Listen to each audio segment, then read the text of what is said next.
Página 1.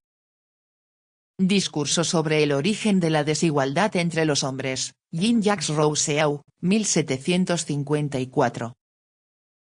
Advertencia del autor sobre las notas.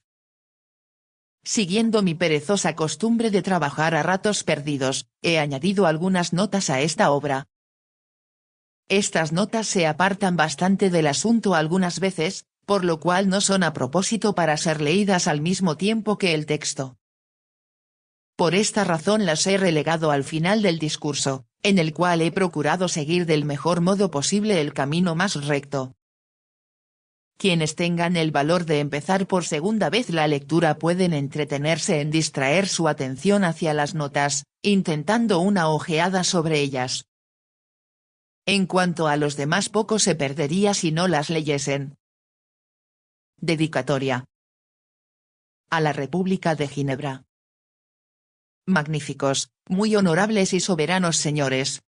Convencido de que solo al ciudadano virtuoso le es dado ofrecer a su patria aquellos honores que ésta pueda aceptar, trabajo hace 30 años para ser digno de ofreceros un homenaje público y supliendo en parte esta feliz ocasión lo que mis esfuerzos no han podido hacer, he creído que me sería permitido atender aquí más al celo que me anima que al derecho que debiera autorizarme.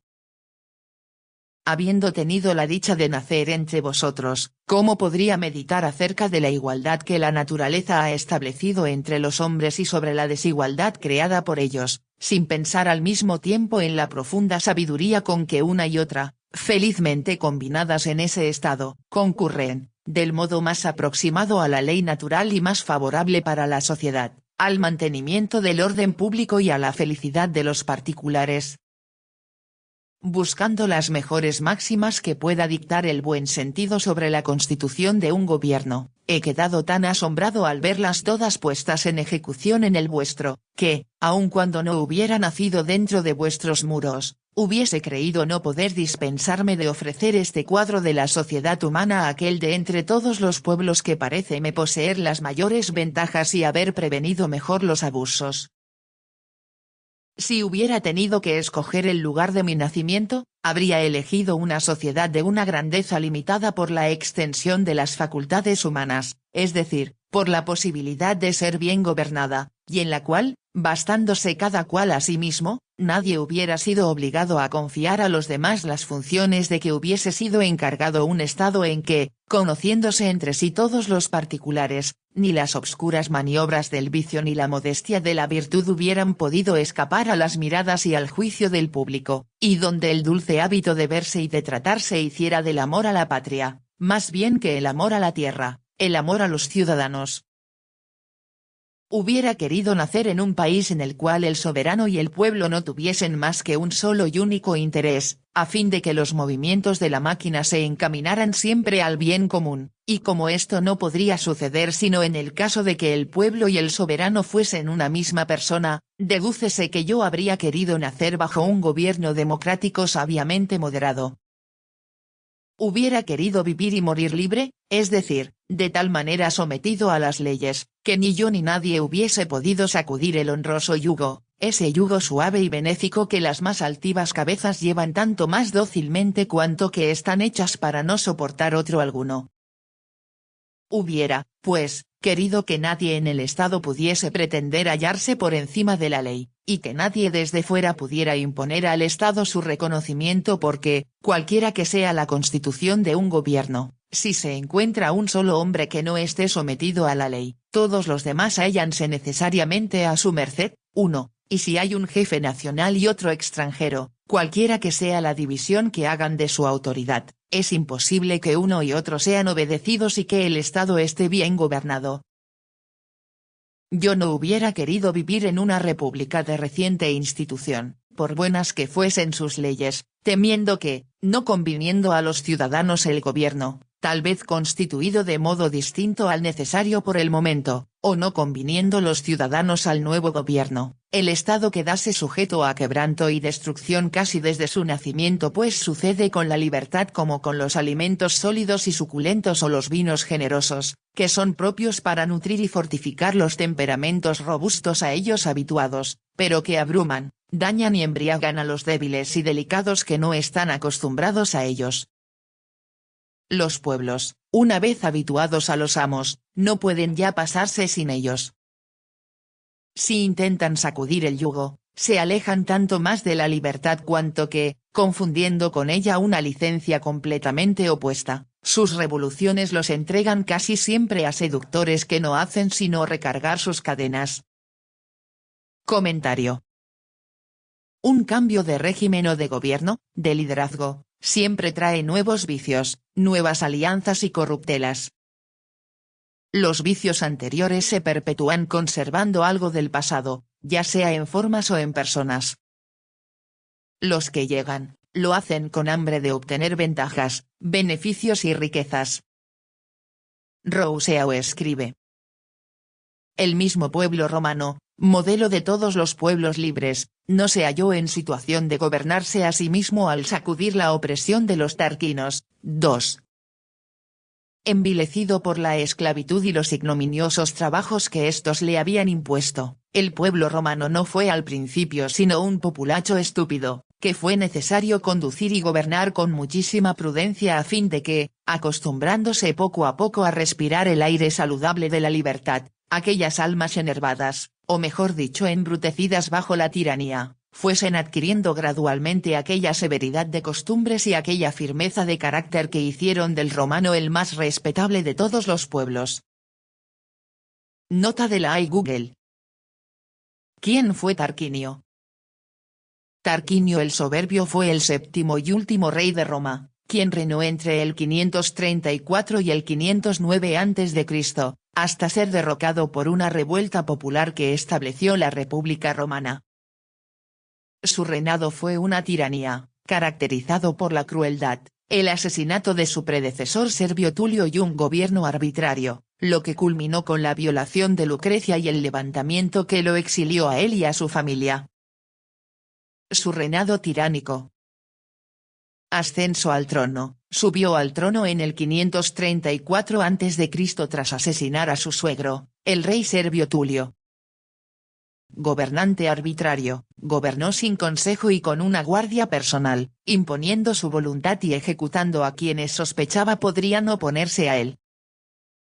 Grandes obras, realizó importantes construcciones, como el templo de Júpiter en el Capitolio y el Circo Máximo, buscando afianzar su poder. La revuelta y el fin de la monarquía. El incidente de Lucrecia, la violación de Lucrecia, una noble romana, por el hijo de Tarquinio fue el detonante que encendió la ira del pueblo y la nobleza. El levantamiento, la indignación generalizada provocó un levantamiento liderado por Lucio Junio Bruto, quien exhibió el cuerpo de Lucrecia y arengó al pueblo contra la tiranía. El exilio, Tarquinio fue expulsado de la ciudad y su familia exiliada, lo que marcó el fin de la monarquía en Roma y el comienzo de la República Romana en el año 509 a.C. Rousseau escribe. Hubiera, pues, buscado para patria mía una feliz y tranquila república cuya antigüedad se perdiera, en cierto modo, en la noche de los tiempos que no hubiese sufrido otras alteraciones que aquellas a propósito para revelar y arraigar en sus habitantes el valor y el amor a la patria, y donde los ciudadanos, desde largo tiempo acostumbrados a una sabia independencia, no solamente fuesen libres, mas también dignos de serlo. Hubiera querido una patria disuadida, por una feliz impotencia, del feroz espíritu de conquista, y a cubierto, por una posición todavía más afortunada, del temor de poder ser ella misma la conquista de otro estado, una ciudad libre colocada entre varios pueblos que no tuvieran interés en invadirla, sino, al contrario, que cada uno lo tuviese en impedir a los demás que la invadieran, una república, en fin, que no despertara la ambición de sus vecinos y que pudiese fundadamente contar con su ayuda en caso necesario. Síguese de esto que, en tan feliz situación, nada habría de temer sino de sí misma, y que si sus ciudadanos se hubieran ejercitado en el uso de las armas, hubiese sido más bien para mantener en ellos ese ardor guerrero y ese firme valor que tan bien sientan a la libertad y que alimentan su gusto, que por la necesidad de proveer a su propia defensa. Hubiera buscado un país donde el derecho de legislar fuese común a todos los ciudadanos, porque, ¿quién puede saber mejor que ellos mismos en qué condiciones les conviene vivir juntos en una misma sociedad? Pero no hubiera aprobado plebiscitos semejantes a los usados por el pueblo romano, en el cual los jefes del Estado y los más interesados en su conservación estaban excluidos de las deliberaciones, de las que frecuentemente dependía la salud pública, y donde, por una absurda inconsecuencia, los magistrados hallábanse privados de los derechos de que disfrutaban los simples ciudadanos. Hubiera deseado, al contrario, que, para impedir los proyectos interesados y mal concebidos y las innovaciones peligrosas que perdieron por fin a los atenienses, no tuviera cualquiera el derecho de proponer caprichosamente nuevas leyes, que este derecho perteneciera solamente a los magistrados, que éstos usasen de él con tanta circunspección, que el pueblo, por su parte, no fuera menos reservado para otorgar su consentimiento, y que la promulgación se hiciera con tanta solemnidad, que antes de que la Constitución fuese alterada hubiera tiempo para convencerse de que es sobre todo la gran antigüedad de las leyes lo que las hace santas y venerables, que el pueblo menosprecia rápidamente las leyes que ve cambiar a diario, y que, acostumbrándose a descuidar las antiguas costumbres so pretexto de mejores usos, se introducen frecuentemente grandes males queriendo corregir otros menores. Hubiera huido, sobre todo, por estar necesariamente mal gobernada, de una república donde el pueblo, creyendo poder prescindir de sus magistrados, o concediéndoles solo una autoridad precaria, hubiese guardado para sí, con notoria imprudencia, la administración de sus asuntos civiles y la ejecución de sus propias leyes. Tal debió de ser la grosera constitución de los primeros gobiernos al salir inmediatamente del estado de naturaleza, y ese fue uno de los vicios que perdieron a la República de Atenas. Pero hubiera elegido la república en donde los particulares, contentándose con otorgar la sanción de las leyes y con decidir, constituidos en cuerpo y previo informe de los jefes, los asuntos públicos más importantes, estableciesen tribunales respetados, distinguiesen con cuidado las diferentes jurisdicciones y eligiesen anualmente para administrar la justicia y gobernar el Estado a los más capaces y a los más íntegros de sus conciudadanos, aquella donde, sirviendo de testimonio de la sabiduría del pueblo la virtud de los magistrados, unos y otros se honrasen mutuamente, de suerte que si alguna vez viniesen a turbar la concordia pública funestas desavenencias, aun esos tiempos de ceguedad y de error quedasen señalados con testimonios de moderación, de estima recíproca, de un común respeto hacia las leyes, presagios y garantías de una reconciliación sincera y perpetua. Tales son, magníficos, muy honorables y soberanos señores, las ventajas que hubiera deseado en la patria de mi elección. Y si la providencia hubiese añadido además una posición encantadora, un clima moderado, una tierra fértil y el paisaje más delicioso que existiera bajo el cielo, solo habría deseado ya, para colmar mi ventura, poder gozar de todos estos bienes en el seno de esa patria afortunada, viviendo apaciblemente en dulce sociedad con mis conciudadanos y ejerciendo con ellos, a su ejemplo, la humanidad, la amistad y todas las demás virtudes, para dejar tras mí el honroso recuerdo de un hombre de bien y de un honesto y virtuoso patriota. Sí, menos afortunado o tardíamente discreto, me hubiera visto reducido a terminar en otros climas una carrera lánguida y enfermiza, lamentando vanamente el reposo y la paz de que me había privado una imprudente juventud, hubiese al menos alimentado en mi alma esos mismos sentimientos de los cuales no hubiera podido hacer uso en mi país, y, poseído de un afecto tierno y desinteresado hacia mis lejanos conciudadanos, les habría dirigido desde el fondo de mi corazón, poco más o menos, el siguiente discurso. Queridos conciudadanos, o mejor, hermanos míos, puesto que así los lazos de la sangre como las leyes nos unen a casi todos, dulce es para mí no poder pensar en vosotros sin pensar al mismo tiempo en todos los bienes de que disfrutáis, y cuyo valor acaso ninguno de vosotros estima tanto como yo, que los he perdido. Cuanto más reflexiono sobre vuestro estado político y civil, más difícil me parece que la naturaleza de las cosas humanas pueda permitir la existencia de otro mejor. En todos los demás gobiernos, cuando se trata de asegurar el mayor bien del Estado, todo se limita siempre a proyectos abstractos o, cuando más, a meras posibilidades para vosotros. En cambio, vuestra felicidad ya está hecha, no tenéis más que disfrutarla, y para ser perfectamente felices no necesitáis sino conformaros con serlo. Vuestra soberanía, conquistada o recobrada con la punta de la espada y conservada durante 2 siglos a fuerza de valor y de prudencia, es por fin plena y universalmente reconocida. Honrosos tratados fijan vuestros límites, aseguran vuestros derechos y fortalecen vuestra tranquilidad.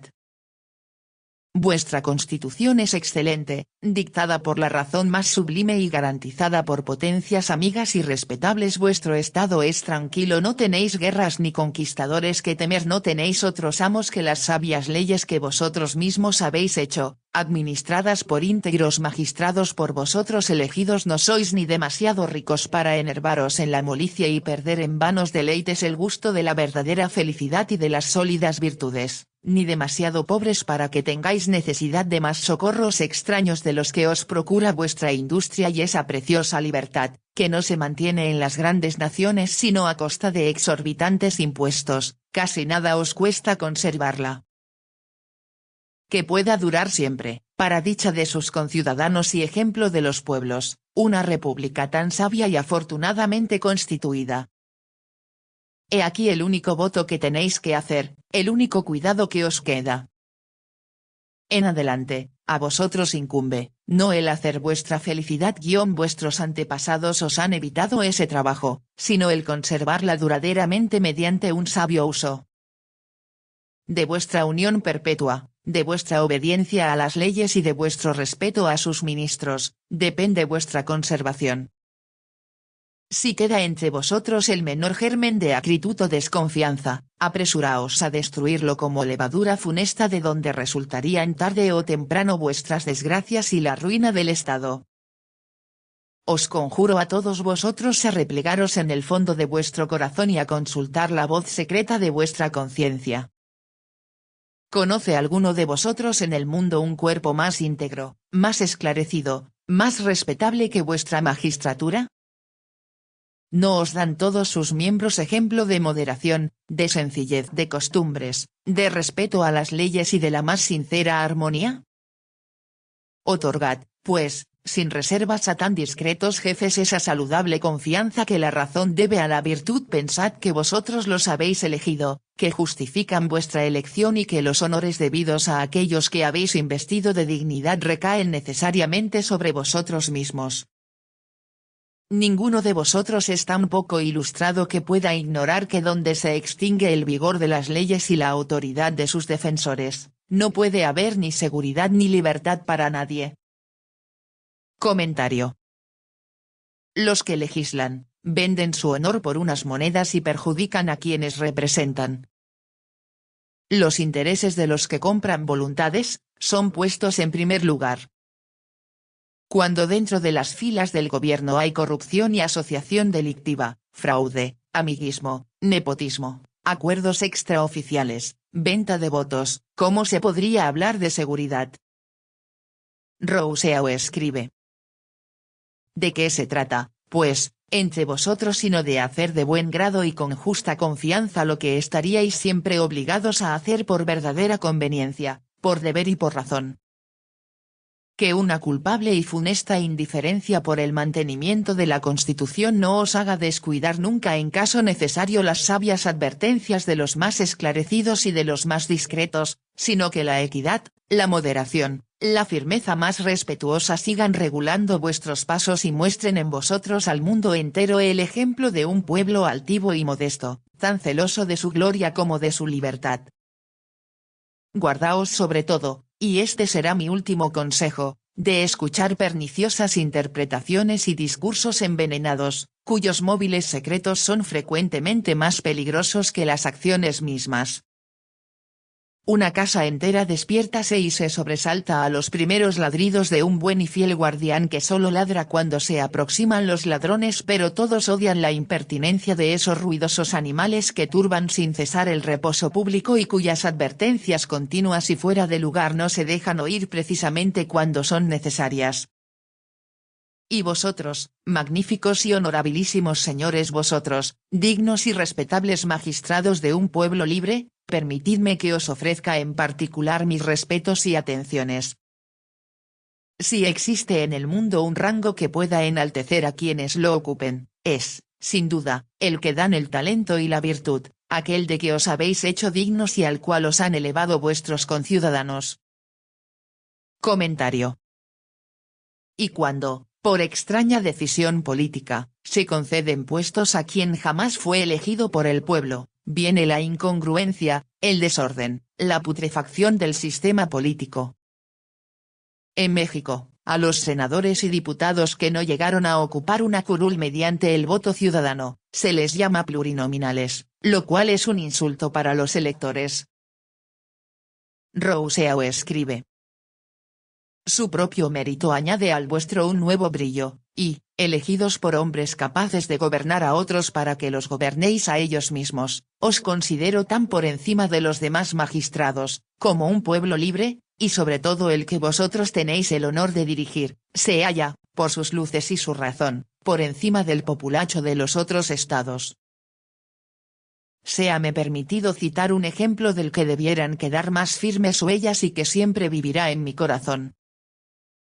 No recuerdo nunca sin sentir la más dulce emoción al virtuoso ciudadano que me dio el ser y que aleccionó a menudo mi infancia con el respeto que os era debido. Aún le veo, viviendo del trabajo de sus manos y alimentando su alma con las verdades más sublimes.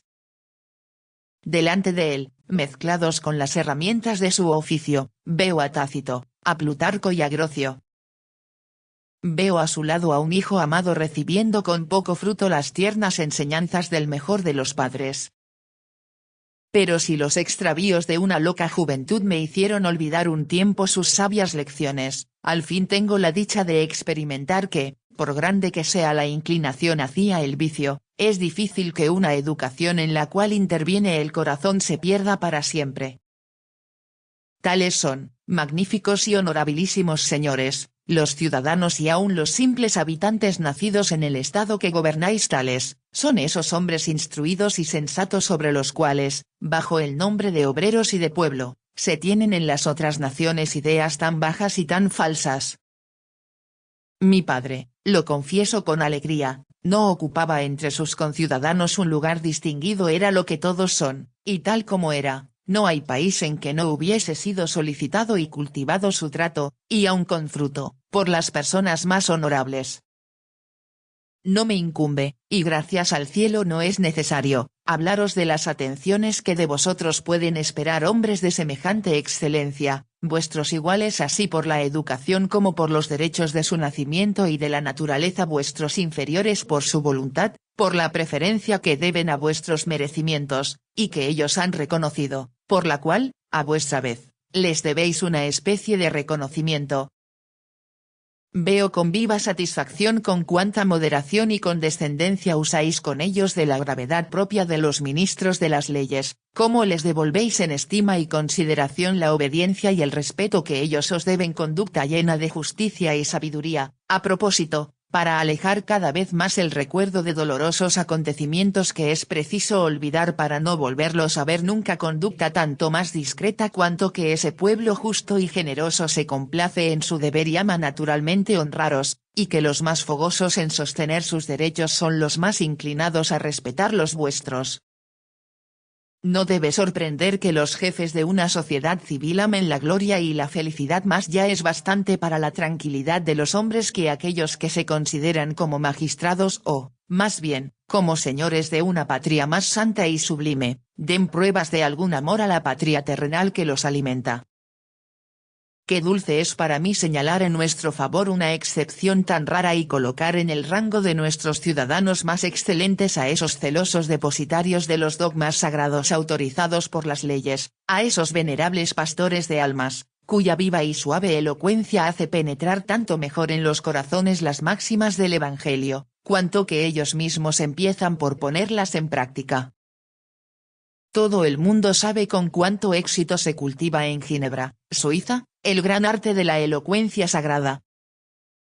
pero harto habituados a oír predicar de un modo y ver practicar de otro, pocas gentes saben hasta qué punto reinan en nuestro cuerpo sacerdotal el espíritu del cristianismo, la santidad de las costumbres, la severidad consigo mismo y la dulzura con los demás. Tal vez le esté reservado a la ciudad de Ginebra presentar el ejemplo edificante de una unión tan perfecta en una sociedad de teólogos y de gentes de letras. Sobre su sabiduría y su moderación, sobre su celoso cuidado por la prosperidad del Estado fundamento en gran parte la esperanza de su eterna tranquilidad, y, sintiendo un placer mezclado de asombro y de respeto, observo cuánto horror manifiestan ante las máximas espantosas de esos hombres sagrados y bárbaros de los cuales la historia ofrece más de un ejemplo que, para sostener los pretendidos derechos de Dios, es decir, sus propios intereses, eran tanto menos avaros de sangre humana cuanto más se envanecían de que la suya sería siempre respetada. Podía olvidarme de esa encantadora mitad de la república que hace la felicidad de la otra y cuya dulzura y prudencia mantienen la paz y las buenas costumbres.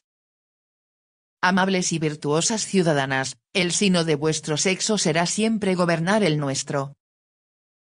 Felices cuando vuestro casto poder, ejercido solamente en la unión conyugal, no se hace sentir más que para gloria del Estado y a favor del bienestar público.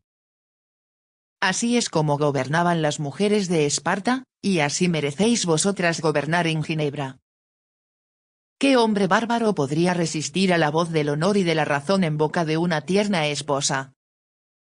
¿Y quién no despreciaría un vano lujo viendo la sencillez y modestia de vuestra compostura, que parece ser, por el brillo que recibe de vosotras, la más favorable a la hermosura? A vosotras corresponde mantener vivo siempre, por vuestro amable o inocente imperio y vuestro espíritu insinuante, el amor de las leyes en el Estado y la concordia entre los ciudadanos, unir por medio de afortunados matrimonios las familias divididas, y, sobre todo, corregir con la persuasiva dulzura de vuestras lecciones y la gracia sencilla de vuestro trato las extravagancias que nuestros jóvenes aprenden en el extranjero, de donde, en lugar de tantas cosas que podrían aprovecharles, solo traen consigo, con un tono pueril y ridículos aires aprendidos entre mujeres perdidas, la admiración de no sé qué grandezas, frívolo desquito de la servidumbre que no valdrá nunca tanto como la augusta libertad. Permaneced, pues, siempre las mismas, castas guardadoras de las costumbres y de los dulces vínculos de la paz, y continuad haciendo valer en toda ocasión los derechos del corazón y de la naturaleza en beneficio del deber y de la virtud. Me envanezco de no ser desmentido por los resultados fundando en tales garantías la esperanza de la felicidad común de los ciudadanos y la gloria de la República.